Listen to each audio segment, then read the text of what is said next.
au cœur de chacun. Chacun va demander vraiment qu'il reçoive quelque chose de la part de Dieu pour qu'il ne sorte pas de ce lieu comme il est rentré. Chers frères et sœurs, nous allons aborder un sujet tellement qui est difficile, mais que si vous saisissez ce sujet, chers frères et sœurs, ça va vous protéger, ça va vous garder. Alléluia. Donc voilà, c'est comme si cette sœur-là connaissait le sujet que je devais aborder en fait. Et je rends gloire à l'Esprit de Dieu. Merci Seigneur. Donc on prie vraiment pour la parole, qu'il n'y ait pas de place pour la chair. C'est l'Esprit de Dieu qui a été mandaté pour parler à son Église. Nous sommes l'Église. Quand vous lisez les lettres aux 7 églises, c'était les lettres que l'apôtre Jean, dans sa souffrance, dans sa peine, dans sa prison, avait reçues pour adresser aux 7 églises. Alléluia. Voilà donc, et les messages qui sont envoyés aux églises là, c'est des messages qui sont contextualisés. C'est pas le message que Dieu envoie à l'église de Pergame, c'est différent de celui que reçoit l'église de Laodicée. Le message de Laodicée n'a rien à voir avec celui que reçoit l'église de Smyrne, ainsi de suite.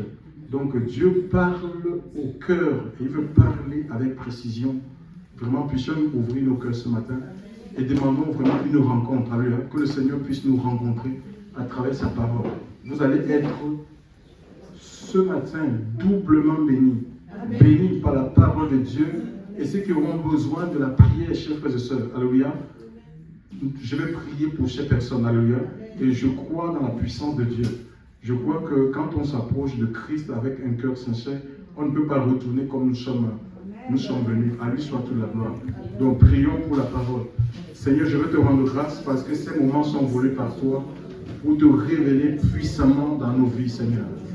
Tu connais nos besoins, Seigneur. Nous sommes venus ce matin étant chargés, étant fatigués. Seigneur, mon Dieu, mon Père, fatigués de la vie, fatigués, Seigneur Dieu, des déceptions, Seigneur Dieu Tout-Puissant. Et ce matin, tu as permis cette réunion, Seigneur, parce que tu veux rencontrer nos âmes. Seigneur, mon Dieu, mon Père, tu veux nous communiquer la sagesse. Que rien de l'homme ne sorte de moi. Seigneur, que ton Esprit Saint puisse parler au cœur avec précision, Seigneur. Mon Dieu, mon Père, tu dis quand nous prions, nous devons demander le pain journalier. Nous te demandons, Seigneur, de nous communiquer ce pain pour que nous sortions de ce lieu étant, Seigneur Dieu Tout-Puissant, Père, rassasiés pour la gloire de ton nom. Je veux prendre autorité sur les esprits, mon Dieu, mon Père, Seigneur Dieu, Père, de distraction.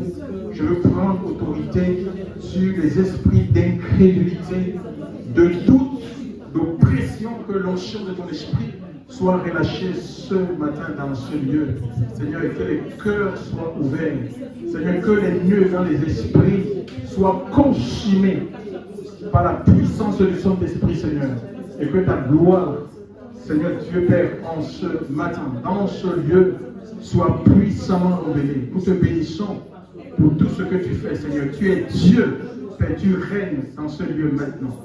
Que louange, honneur te soit rendu d'âge en âge, de génération en génération.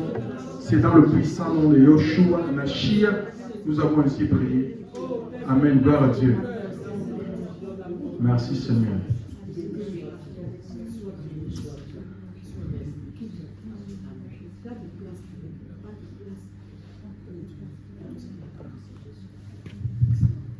Donc nous allons ouvrir une portion de l'Écriture dans le livre de la Genèse. Genèse, chapitre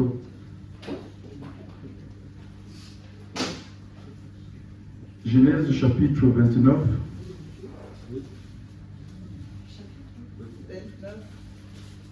Versets 15 à 26.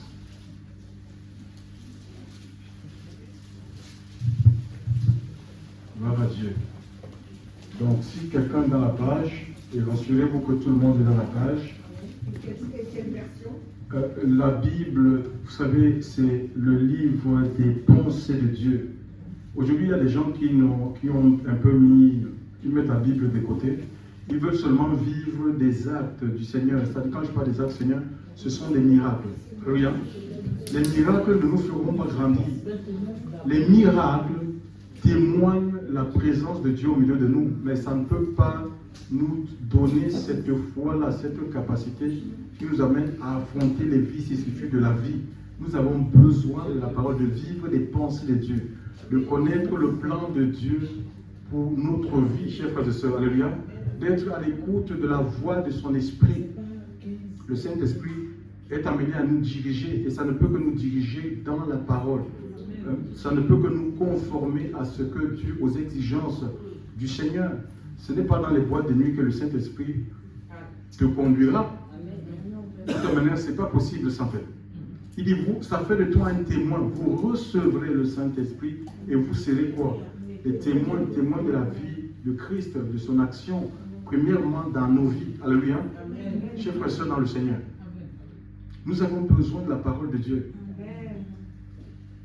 Gloire à Dieu.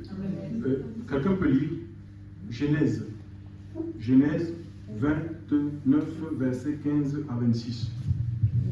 Nous écoutons la lecture.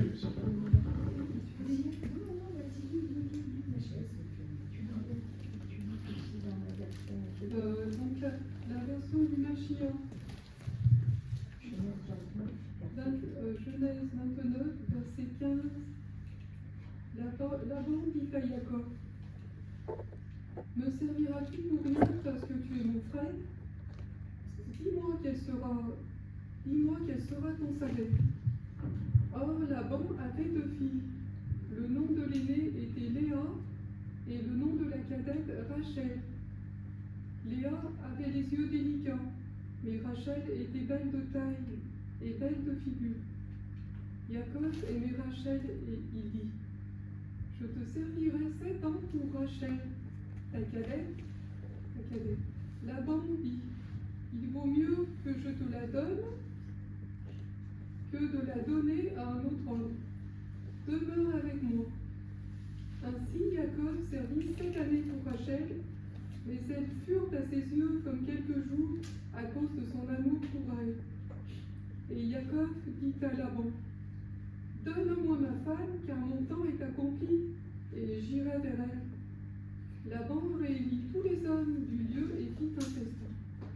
Mais quand le soir fut venu, il prit Léa, sa fille, et l'amena vers Jacob, qui s'approcha d'elle. Laban donna Zilpa, sa servante, à Léa, sa fille pour servante. Et il arriva au matin que voici, c'était Léa. Alors Jacob dit à Laban, qu'est-ce que tu m'as fait? N'ai-je pas servi chez toi pour Rachel? Pourquoi m'as-tu trompé? Laban dit, cela ne se fait pas chez nous, de donner la plus jeune avant l'aînée. Et voilà. Donc, alors, si j'ai un thème à donner à ce message, c'est attention, Léa peut être cachée en Rachel. Attention, Léa peut être cachée en Rachel. Voilà, donc nous avons ici l'histoire de Jacob. Jacob, c'était le fils de Isaac, d'accord?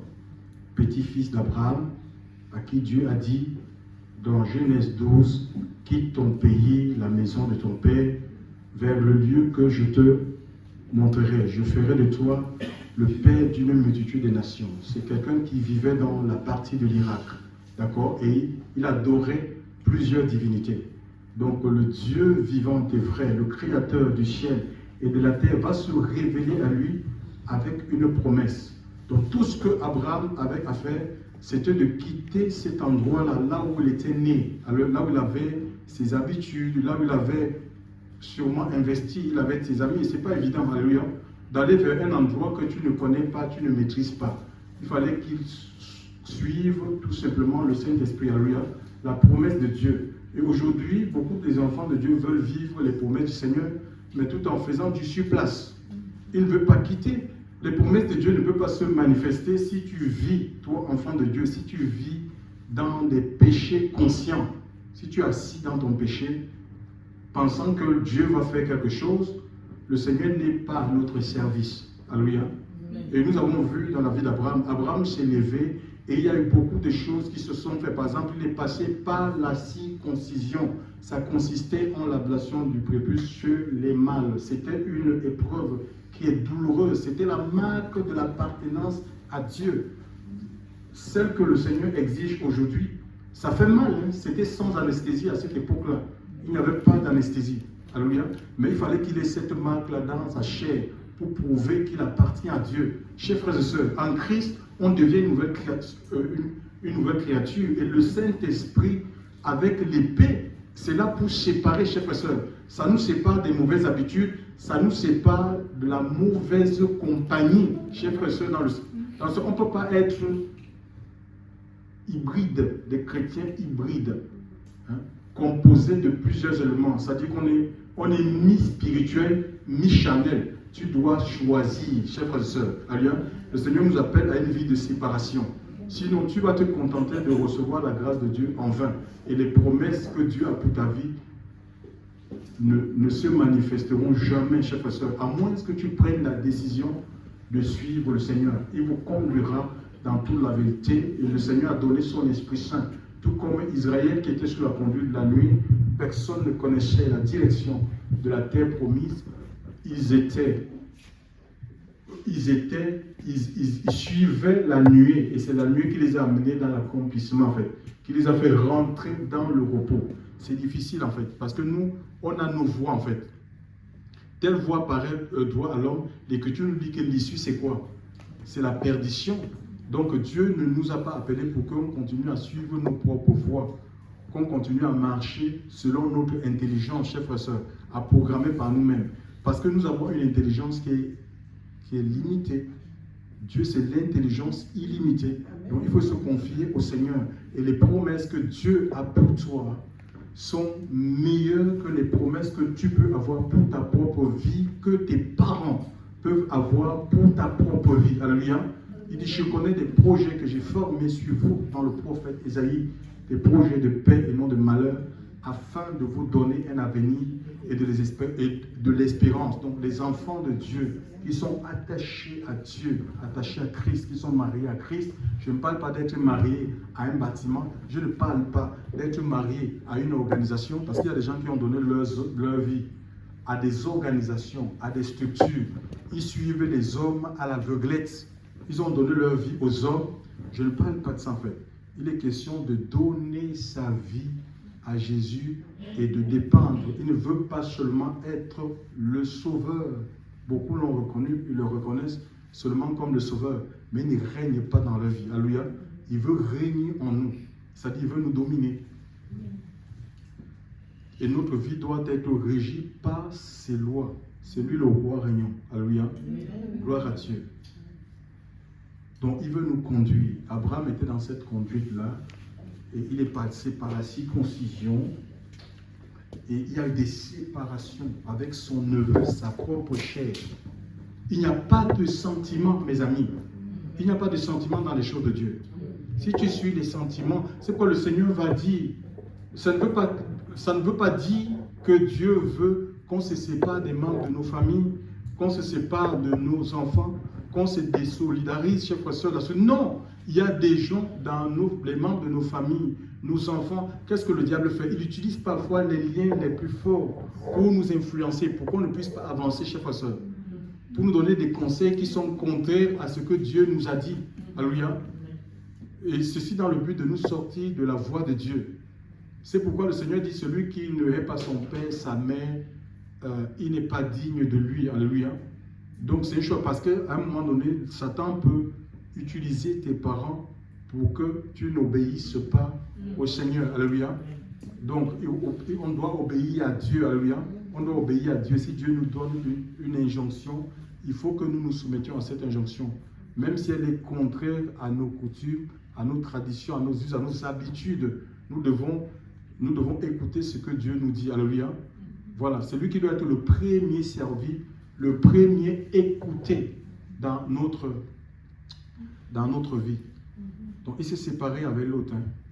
Alléluia. Et l'autre a fait un choix charnel. Et on a vu à la fin ce que ça a donné, la ruine. Il avait tout perdu. Et c'est comme ça, il a marché par la vue, il a regardé, il a vu les plaines du Jourdain. C'était arrosé. Donc c'était les intérêts qui suivaient. Il a suivi ses intérêts. Et c'est comme ça, quand tu cherches à sauver ta vie, tu finis par la perdre, tu finis par tout perdre. Alléluia. Où tu vas rétablir le plan de Dieu dans ta vie, chers frères et sœurs dans le Seigneur. Et Abraham, c'est Dieu qui lui a dit, lève les yeux. Alléluia. Donc c'était un homme vraiment qui dépendait du Seigneur. Et je vous encourage vraiment à dépendre. L'Esprit de Dieu ne nous a pas été donné seulement pour nous faire tomber par terre, pour parler en langue, chers frères et sœurs dans le Seigneur. Alléluia. C'est pour qu'on obéisse. Qu'on obéisse à ce commandement. L'Esprit de Dieu est là pour nous conformer à Christ, pour former Christ en nous. L'apôtre Paul disait, mes enfants en qui j'éprouve les douleurs de l'enfantement jusqu'à ce que Christ soit formé en vous. C'est ça, alléluia. Jusqu'à ce qu'on ait le caractère de Christ. Le monde ne nous reconnaîtra pas comme disciples du Seigneur parce que nous chantons. Les païens chantent même les chants de Dieu. Alléluia. On a mis l'accent plus sur les louanges, sur l'adoration. Chers frères et sœurs, on joue avec les émotions des gens, mais ce n'est pas ça en fait. Chers frères et sœurs dans le Seigneur, il faut vivre la vie de Dieu. Alléluia. Il faut vivre la vie de Dieu. Même il peut y avoir des lois où on va nous empêcher même de prêcher, mais ta vie va, on t'empêche de prêcher, mais ta vie parle pour. Ta vie parle du Seigneur. Alléluia. Donc nous avons Isaac. Isaac a donné à 40 ans, nous dit l'Écriture, il avait 40 ans, Isaac, dans Genèse 25, 20, est-ce qu'on peut lire ça? Genèse 25, 20 à 24. Une autre personne peut faire cette lecture, s'il vous plaît.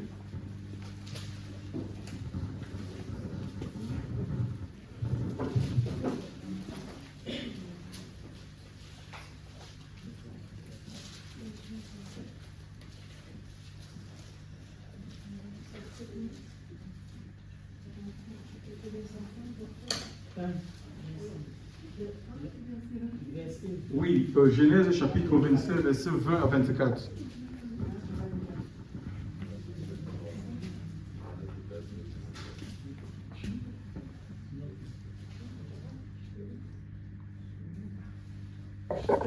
Genèse 25. Oui, Genèse 25, verset 20 à 24, s'il vous plaît. 20 à 24. Abraham engendra Isaac. Isaac était âgé de 40 ans. Quand il prit pour femme Rebecca, fille de Bethuel, Paddan-Aram, et sœur de Laban, l'Araméen. Isaac implora l'Éternel pour sa femme, car elle était stérile, et l'Éternel l'exauça. Rebecca, sa femme, devint enceinte. Les enfants se heurtent dans son sein, et elle dit, si l'on est ainsi, pourquoi suis-je enceinte? Elle alla consulter l'Éternel, et l'Éternel lui dit, 2 nations sont dans ton ventre, et 2 peuples se sépareront au sortir de tes entrailles. Un de ces peuples sera plus fort que l'autre, et le plus grand sera assujetti au plus petit. Les jours où elle devait accoucher s'accomplirent, et voici, il y avait 2 jumeaux dans son ventre. Le premier sortit entièrement roux, comme un manteau de poils, et on lui donna le nom d'Ésaïe. Oui, voilà, donc on a ici, c'est un couple qui souffrait de la stérilité. Je crois qu'il y a eu ce problème de stérilité dans cette famille-là. D'accord? Abraham aussi a été stérile avec, ils ont connu ce problème de stérilité, ils n'enfantaient pas. Et nous voyons, c'était comme un lien, c'était comme un schéma générationnel. Il y a des familles comme ça qui sont des malédictions, ça peut être des malédictions, ça peut être des maladies en fait. Les parents, ils ont eu cette maladie et ça touche les enfants. Donc c'est comme un héritage spirituel en fait, dans l'hérédité. Donc il y a des choses comme ça. Et qu'est-ce qu'il a fait? Il a prié. Et puis Dieu dit qu'il a consulté, il a prié Dieu et Dieu a fait grâce. Alléluia. Il a prié, il n'est pas allé voir un marabout. D'accord? Il a prié le Seigneur. Et Dieu a ouvert la matrice de sa femme. Elle est tombée enceinte. Alléluia. Donc Dieu entend les prières. Alléluia. Et nous avons beaucoup d'exemples dans les Écritures des gens qui souffraient de la stérilité. Nous avons Anne. Dans le livre de Samuel, nous avons aussi Élisabeth et Zacharie. C'était des gens qui étaient attachés à Dieu, craignant le Seigneur, marchant dans la crainte de Dieu et qui avaient ce problème de stérilité. Donc voilà, et c'est Rebecca, c'est ça? Oui. Donc sa grossesse avait une grossesse difficile, ça ne se passait pas bien. Donc on dit qu'il y avait comme une lutte dans son... Il y a des grossesses qui sont difficiles, alléluia. Et qu'est-ce qu'elle a fait? Elle est allée consulter Dieu, elle est allée consulter Dieu et elle va voir la révélation concernant les deux enfants, les jumeaux qu'elle avait dans son ventre. Et elle va entendre, Dieu va lui dire, c'est Dieu qui lui a parlé, que ces deux nations et que le petit frère ou le cadet, il sera plus puissant, il aura la prééminence, d'accord? Où l'aîné va servir le petit frère. L'aîné, c'est-à-dire que le petit frère sera plus béni, d'accord? Donc il y a des gens que Dieu choisit dans la famille comme ça pour porter la famille. Ça ne sert à rien d'être jaloux. Alléluia. Et ici, alors nous avons donc ici, ils ont reçu de la part de Dieu. Ils connaissaient la destinée prophétique. Elle connaissait, sûrement elle a eu à partager ça avec son mari. D'accord? Parce qu'entre l'homme et la femme, ils sont appelés à ne rien se cacher. Il a dit, voilà, je suis allé consulter le Seigneur. Dieu m'a dit que Jacob sera, il a donné la prééminence à Jacob, il sera la tête de la famille, c'est lui qui va porter la famille. Il connaissait ça. Alors maintenant, Isaac au soir de sa vie, donc il était déjà vieux, avancé en âge, donc il va demander à son fils, dans Genèse 27, il va demander à son fils de lui faire un repas. Il va demander à son fils Ésaü, l'aîné, de lui faire un repas qu'il aime, parce que l'aîné était un chasseur. C'est ce que l'histoire nous dit. C'était un chasseur, il aimait beaucoup la chasse en fait. Donc il tuait du gibier. Et le cadet, Jacob, lui, il aimait la tente. La tente qui est l'image de la présence de Dieu. Donc c'est quelqu'un qui restait beaucoup dans la présence de Dieu. L'autre, c'était un chasseur, donc c'est quelqu'un qui voulait gagner tout le monde. Il va dire, fais-moi du gibier, je vais manger, et qu'après avoir mangé, mon âme va te bénir en fait. Donc, et alors, qu'est-ce qui s'est passé? Il est allé chasser, et la maman, Rebecca, a écouté aux portes en fait. Elle a écouté aux portes. Et bien voilà, ils ont monté un plan pour que la bénédiction aille à Jacob. Mais elle n'a pas besoin de le faire parce que c'est elle-même. Dieu lui avait parlé de la destinée de cet enfant. Vous voyez? Et s'il a voulu, donc Jacob a voulu, et on voit ce que ça a engendré. Il a voulu obtenir par la chair ce qu'il était en esprit. Alléluia. Donc, si Dieu nous fait une promesse. Si Dieu te fait la promesse, ce n'est pas le moment où tu reçois la promesse que la promesse va se faire. Il y a un temps, chers frères et sœurs. Alléluia.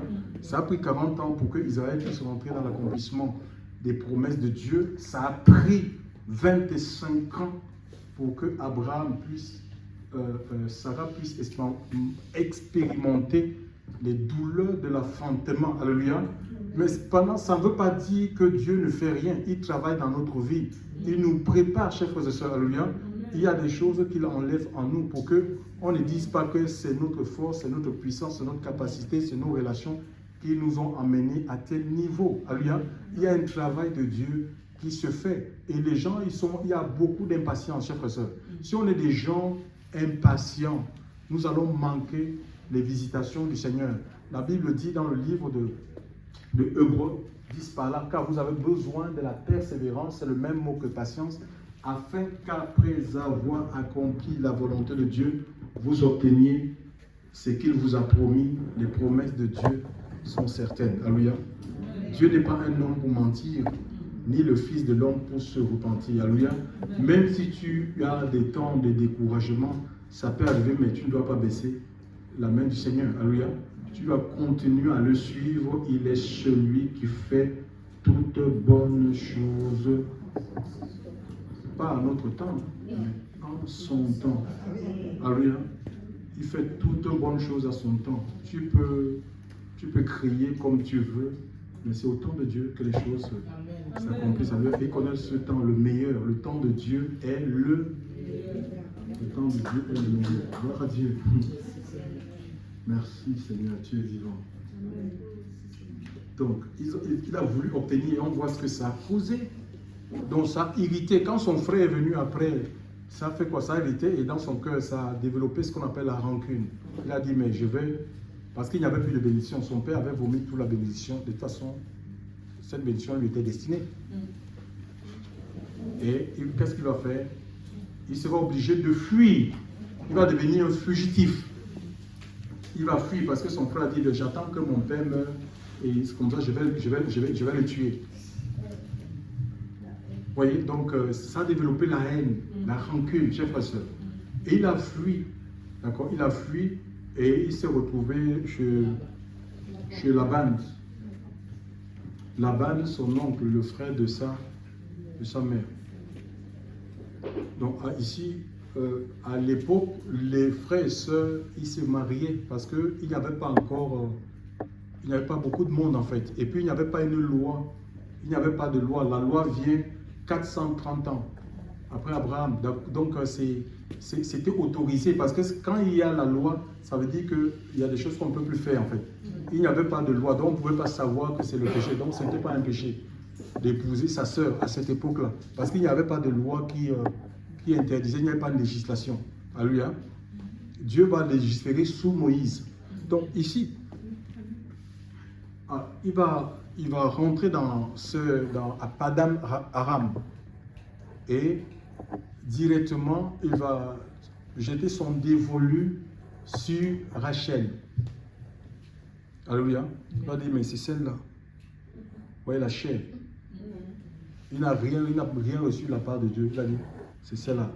Elle est belle, elle est pomponnée. Vraiment, non. C'est ce qu'il me faut. Et beaucoup d'enfants de Dieu continuent à marcher comme ça en fait. Ils ne marchent pas la chair. Après, ils ont des surprises. Quand ils découvrent la personne, c'est ce qui s'est passé avec lui. Lui, il voulait Rachel parce qu'elle était belle. Et Léa avait des yeux, l'écriture dit qu'elle avait des yeux délicats, donc elle avait des problèmes d'yeux. Je ne sais pas si c'était la cécité, elle avait des yeux inclinés ou manquant de vivacité. Donc elle avait un handicap, d'accord?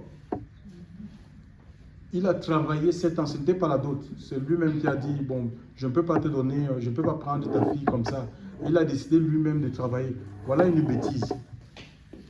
Tu ne peux pas travailler, écoutez-moi bien, je suis sérieux. Tu ne peux pas travailler, homme, tu ne peux pas te mettre à investir sur une femme que tu n'as pas épousée.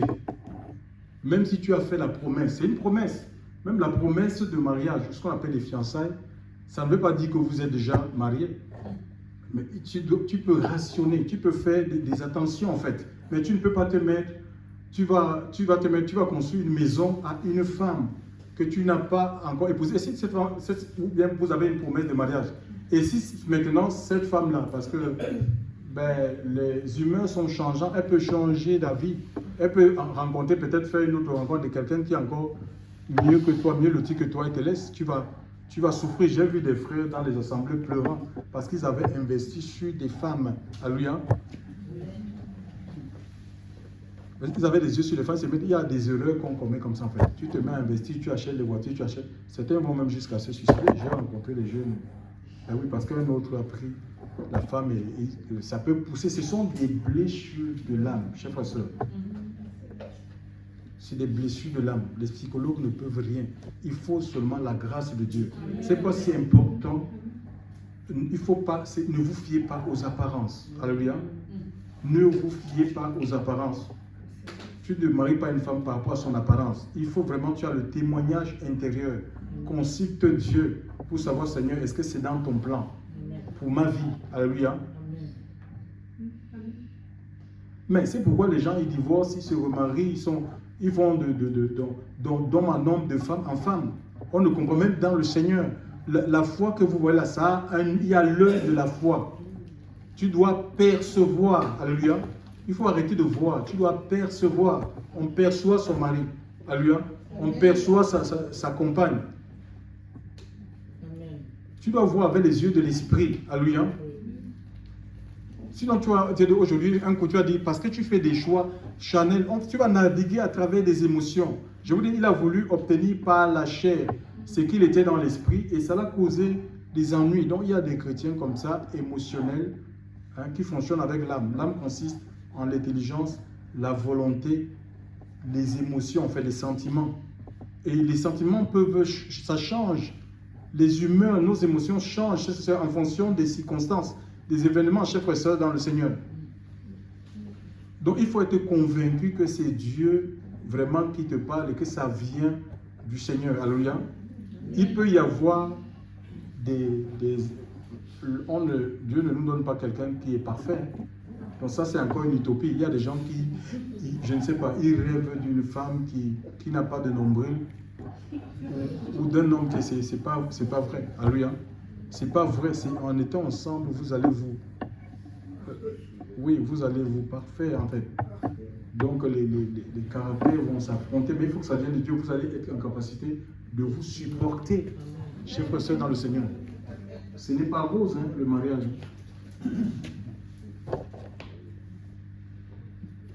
Donc cet homme-là, il va se retrouver et on va organiser une grande fête pour lui. Une grande fête pour lui. Et même parlant du mariage, écoutez, le Seigneur nous prépare d'abord, parce qu'il y a des gens qui veulent fuir la vie de célibat pour se mettre avec quelqu'un, mais la motivation, ce n'est pas de glorifier Dieu.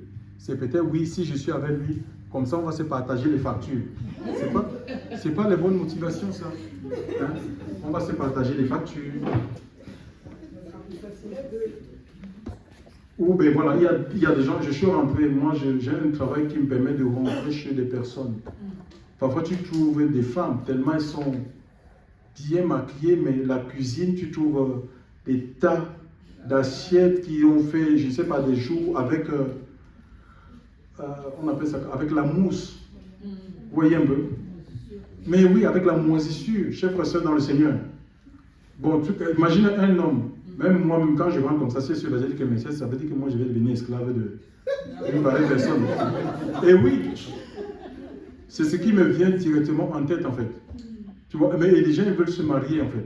Non, Dieu te rend d'abord entier, il te rend complet, que tu es capable toi-même de te prendre en charge. Tu ne peux pas avoir, tu es incapable de ta propre chambre. C'est le why.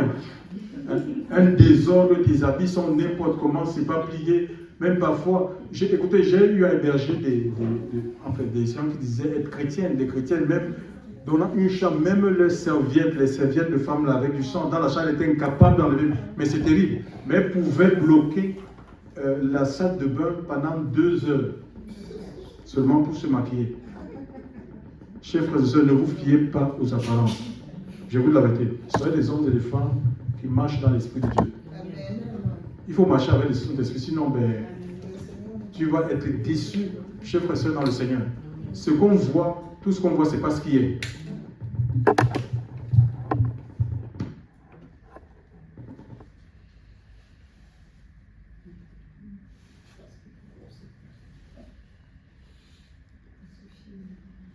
Il ne devait pas avoir des divorces même dans les milieux chrétiens. Alléluia. Parce que les gens, ils suivent leur chair. La convoitise de la chair, en fait. On convoite, beaucoup de convoitises. On suit parfois nos intérêts. Alléluia. Et après, on se rend compte qu'on s'est trompé. Vraiment consultez le Seigneur pour votre vie. Si vous voulez réussir dans cette marche avec Dieu, alléluia, ne suivez pas vos émotions, même le simple amour, alléluia. Le simple amour n'est pas suffisant, alléluia. Ce n'est pas suffisant le simple amour. Pourquoi les gens ils divorcent? Oui, je l'aime, machin, à la folie et tout. Quand tu découvres le caractère, tu dis oui, je l'aime, mais je ne peux plus rester avec lui. Tu vois? Vraiment que le Seigneur nous aide, alléluia. Il s'est retrouvé avec quelque chose qu'il ne voulait pas. Il a travaillé pour Rachel.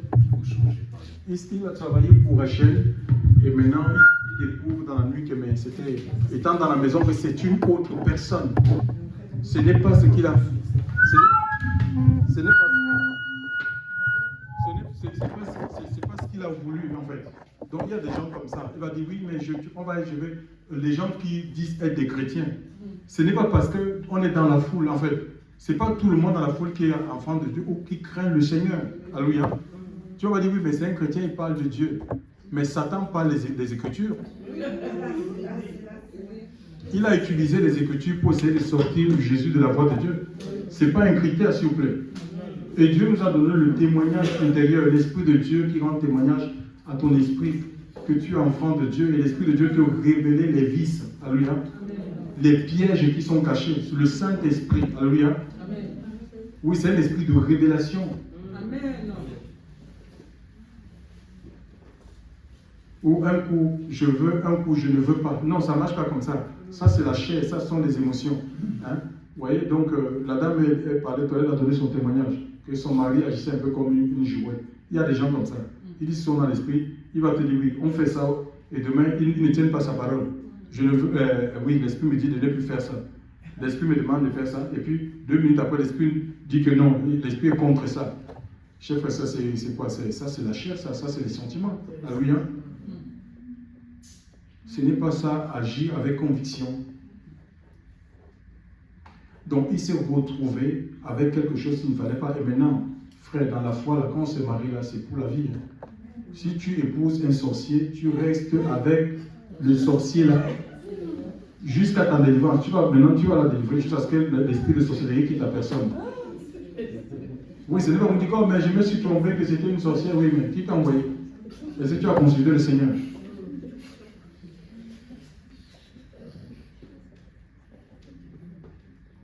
Tu l'as épousée, elle a le sida. Le sida, c'est pas marqué ici le sida. Oui, mais tu vas rester, tu vas l'imposer les mains jusqu'à ce que le sida quitte sa vie. Mais c'est quoi le Seigneur demande de nous garder. Alléluia. On est une génération qui ne veut plus se garder en fait. Les gens, ils jouent. Chers frères et sœurs, vous savez pourquoi? Le Seigneur ne veut pas des rapports sexuels en dehors du mariage parce que notre cerveau, c'est un peu comme l'ordinateur. Hein. On va se donner à certaines pratiques et ça va rester là à l'intérieur. Ça peut avoir une influence sur notre vie de couple. Chers frères et sœurs dans le Seigneur. Mais j'ai connu des sœurs. On a une sœur qu'on a gardée, une jeune fille qu'on a gardée, qui lui a Seigneur. On lui a demandé, maman, restez tranquille. Elle a dit non, j'ai rencontré un homme, machin, tout ça. Vraiment, il est gentil. Elle est partie. 6 mois après, elle est revenue. Elle nous dit, oh, vraiment, ça ne va pas, ça ne va pas, ça ne va pas. Qu'est-ce qui se passe? Elle dit, oui, mais je ne savais pas. Le monsieur, donc ils avaient une maison, et le monsieur a fait venir, il a dit qu'il veut avoir deux femmes, oui. Oui, donc la poly, je ne sais pas, je peux appeler ça polygamie, je ne sais pas comment vous expliquer ça. Donc, qu'est-ce qui s'est passé? Donc, la deuxième femme, c'était un homme. Donc, c'était un bisexuel et il a imposé ça. Donc, il dit, il va rester là, vous allez rester à 2, vous allez faire chambre. Donc, c'était un homme en fait. C'était un homme. Vous vous rendez compte? Donc, un homme, et elle est une sœur, quelqu'un qui connaît le Seigneur. Vous vous rendez compte? Parce que les gens ne veulent pas écouter Dieu. Est-ce qu'elle pouvait savoir que cet homme était bisexuel? Non. Elle n'a plus le temps de ça. Elle a dit non, mais il est beau, il est bien, il a une bonne situation. Et elle est rentrée. C'est quoi? Ça fait quoi? C'est des souffrances. Donc vraiment, écoutez le Saint-Esprit si vous ne voulez pas connaître les déconvenus dans vos vies. Alléluia. Sinon, tu vas te retrouver avec quelque chose que toi-même tu ne pourras pas supporter. Le Seigneur dit que son joug est doux, son fardeau est léger. D'accord? Et la bénédiction qui vient de Dieu n'est suivie d'aucun chagrin. C'est elle qui enrichit. Tu dois chercher ce qui vient du Seigneur, même si, à première vue, ça ne te convient pas. Obéissant à la voix du Seigneur, tu vas finir par apprécier ce que Dieu fait, parce que tout ce que Dieu fait est bon. À lui soit toute la gloire. Alléluia. Le Seigneur est vivant. Alléluia. Gloire à Dieu. Donc, il ne faut pas commettre l'erreur le cœur de Jacob. Il ne connaissait pas. On lui a dit, Laban lui a dit, donc c'était fait, donc il a trompé. Il a dit, en donnant Rachel, dans notre environnement, cela ne se fait pas de donner la cadette avant l'aîné. Il faut te renseigner sur les coutumes, les us de là où tu veux rentrer. Alléluia. Gloire à Dieu, ça c'est important. cela ne se fait pas chez nous. Alléluia. Donc, et Dieu nous appelle, on n'est pas appelé à conditionner. Cela ne se fait pas chez nous, non. Alléluia. On venait appeler à faire comme le Seigneur nous dit. Alléluia. Et c'est pourquoi c'est important d'être à l'écoute de la voix de Dieu. Même s'il y a des conditions dans les familles, alléluia, des choses, Dieu est capable de lever ces conditions quand ça vient de lui. Quand ça vient de lui, alléluia. Vraiment que le Seigneur puisse nous aider et vraiment à être sensible à la voix du Seigneur. Quand on donne sa vie à Jésus, ça dit que c'est Jésus qui doit te conduire, il devient le guide suprême. D'accord? Tu peux faire ça ne veut pas dire qu'on ne peut pas faire des projets, mais il faut être ouvert à l'Esprit de Dieu, il faut être sensible à la voix du Saint-Esprit. Vous n'avez pas besoin de courir, un problème de mariage aujourd'hui, les gens ils courent à gauche à droite, ils vont même dans les milieux des réunions comme ça, ils vont rencontrer l'âme sœur. Et il y a des assemblées même qui organisent des cultes de célibataires. Je ne sais pas ce que ça signifie, ça, culte de célibataires. Que les célibataires doivent se rencontrer. Alléluia. C'est le Seigneur qui a donné, c'est Dieu qui a donné à Adam, c'est Dieu qui a donné à Adam Ève. Hein. Et Ève, c'est Dieu qui a donné à Adam Ève. Et Ève était dans la présence de Dieu. Alléluia. Ève était dans la présence de Dieu. Pas dans l'assemblée, je ne parle pas d'assemblée dans une communauté, je dis bien parce qu'on peut être dans une assemblée, dans une organisation et ne pas être dans la présence de Dieu. Alléluia. Il était dans la présence de Dieu. Rassure-toi que cette personne est dans la présence de Dieu et craint Dieu. Ne demande pas tu gagnes combien. Ce n'est pas le tu gagnes combien. Il peut gagner beaucoup d'argent et être, on appelle ça comment? Avare. Il ne te donne rien. Tu n'as pas assez à son porte-monnaie. Donc, ce n'est pas un critère, mon ami. Rassure-toi qu'il est dans la présence de Dieu. Alléluia. Et quand on est dans la présence de Dieu, on ne peut pas violer sa femme. D'accord? Dans la présence de Dieu, ben, on ne peut pas violenter ses propres enfants. Chers frères et sœurs, on ne peut pas faire des attouchements, même si ta femme a eu un enfant. Et tu ne peux pas utiliser cette femme, la fille de ta femme comme ta deuxième femme. C'est pas possible ça. Dans la présence de Dieu, ça c'est important à lui. C'est la présence de Dieu qui nous garde de tout ça en fait.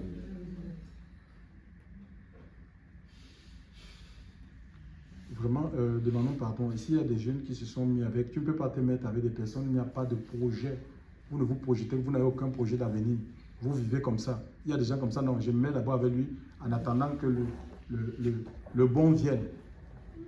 Le bon mari vienne. Non, non, non, tu dois te conserver pur. Alléluia. Premièrement pour le Seigneur. Parce que tu es son épouse en fait. Tu es l'épouse de Christ. Alléluia. Et demain, que le Seigneur, même sur le plan spirituel, dit qu'il ne prendra pas une épouse prostituée. Alléluia. Tu ne peux pas aller d'homme en homme, de copain en copain, copine, copine. Attends, tu sais que ta vie, tu peux attraper quelque chose de irréversible. Il faut se conserver dans la pureté. Et les gens ils veulent que Dieu se serve de... Il va te servir de toi comment? On est des vases en fait. Alléluia. Et le Seigneur veut nous remplir de sa sainteté. Il veut nous remplir de sa puissance. Il veut nous remplir de son autorité. Ça vient du Seigneur. Ce n'est pas en fréquentant les facultés théologiques, hein, les universités chrétiennes en fait. C'est ce que nous on recherche de lui. Où tu entends, il y a des gens, oui, il y a une masterclass que je veux organiser de leadership. Ce n'est pas ça qui fera de toi. C'est Dieu qui fait, c'est l'œuvre de Dieu. Ce n'est pas une œuvre de la chair en fait. C'est une œuvre de l'esprit. Et c'est l'esprit de Dieu qui attire les gens en fait. D'accord? C'est l'esprit de Dieu qui attire les gens. C'est Dieu qui donne des affectations, des capacitations. Ça vient, c'est spirituel en fait. Ce n'est pas quelque chose de chair. Vraiment que le Seigneur nous aide, chers frères, à sortir dans cette adoration charnelle parce qu'en fait, ceux qui s'affectionnent à la chair ne peuvent plaire à Dieu. Alléluia. Ceux qui s'affectionnent à la chair ne peuvent plaire à Dieu. La Bible nous dit que ceux qui sont en Christ, dans le livre de Galates, ils ont crucifié la chair, ses passions et ses désirs. Chers frères et sœurs, ils ont crucifié, ils ont emmené à la croix, à la mort. Les morts ne connaissent pas les tortures du désir. ils ne souffrent pas de la passion. Ils ne sont pas possédés par l'espoir de retrouver des amants perdus, des amants qui les ont marqués dans le monde. Non. Il faut vivre charnellement pour connaître de telles souffrances. Alléluia. Et l'affection de la chair, c'est la mort. Mais l'affection de l'esprit, ça va produire la vie et la paix. L'affection de l'esprit, ça produit la vie et la paix. Alléluia. Quand tu décides de t'unir à l'esprit de Christ, mais il y aura un transfert de puissance, transfert de paix, de joie. Galates chapitre 5, verset 22. Alléluia. La maîtrise de soi. Alléluia. Tu ne seras pas quelqu'un qui va naviguer entre tes émotions, les sentiments. Je ne me sens pas bien, je ne peux pas prier. Je me sens bien, je prie. Non. Alléluia. Que le Seigneur puisse nous aider. Nous allons prier. Chacun prie pour sa vie et implore l'aide de Dieu. Alléluia. Il faut que chacun prie pour sa vie. Voilà. Chacun prie pour sa vie. Il connaît ses problèmes. Alléluia. Il connaît ses problèmes, mais Dieu est tout puissant, il est compatissant. Même si tu as commis des erreurs, mes amis, Dieu ne tient pas compte des temps d'ignorance. Alléluia. Le Seigneur te pardonne et prend la décision vraiment d'aligner ta vie, de conformer ta vie à sa parole. Il va te donner la force. Alléluia. Il va te dire pas que non, c'est plus fort que toi. Non, c'est pas plus fort que toi. C'est pas plus fort que toi. Il y a des gens dans les Écritures qui ont vécu dans des nations où il y avait de l'idolâtrie. Mais ils sont restés attachés à Dieu. Nous avons Joseph, nous avons les jeunes comme Daniel, les Shadrach, les Abednego, alléluia, soumis même à des épreuves. C'est une œuvre de l'esprit, ce n'est pas une œuvre de la chair. Dieu soutient ses enfants, alléluia. Le Seigneur nous porte, alléluia. Tu vas prier Dieu pour ta vie, alléluia. Que vraiment le Seigneur te donne la force et que je ne sais pas, s'il y a un voile qui t'empêche de voir, parce qu'en tant qu'enfant de Dieu, nous devons voir comme Jérémie. Jérémie, qu'est-ce que tu vois? Il y voit une branche d'amandier. Il dit, tu as bien vu. Nous devons voir avec précision. Que vraiment le Seigneur puisse ouvrir tes yeux de ton esprit pour que tu ne marches plus par la chair, les sentiments, tes désirs, tes envies. Mais tu marches par le Seigneur, tu marches par la parole de Dieu. Nous prions le Seigneur. Père, je veux te rendre grâce. Merci encore parce que c'est toi qui as permis cet instant. Seigneur, nous voulons, mon Dieu, mon roi. Seigneur, que ta présence soit réelle au milieu de nous. Aide-nous. Seigneur, nous voulons être transformés. Seigneur, mon Dieu, mon Père, Seigneur Dieu, que la puissance de ton esprit, Seigneur, soit opérant dans nos cœurs. Seigneur, mon Dieu, que d'erreurs, Seigneur. Mon Dieu, mon Père, mon Dieu, mon Père, Seigneur, de maladresse. Notre Dieu, notre Père, tu es le Dieu tout-puissant, tu agis et tu te manifestes, Seigneur. Que la puissance de ton esprit soit à l'œuvre. Seigneur, s'il y a des schémas, Seigneur, mon Dieu, mon Père, de célibat, des schémas, mon Dieu, mon Père, d'oppression, Seigneur, mon Dieu, mon Père, Seigneur, des cycles, Seigneur, mon Dieu, mon Père, Seigneur, mon Dieu, mon Père, touche nos familles, que ces cycles soient brisés par la puissance de ton Esprit Saint. Seigneur, que ton règne devienne une réalité. Je prie, mon Dieu, mon Père, en ce matin, que tu souffles un vent nouveau, que la puissance de ton Esprit soit à l'œuvre, Seigneur, et que nos vies soient complètement nous voulons être là où tu es, Seigneur. Que la puissance de ton Esprit Saint soit à l'œuvre, mon Dieu, mon Père, Seigneur. Nous voulons t'appartenir en vrai. Nous voulons que nos vies, mon Dieu, mon Père, se conforment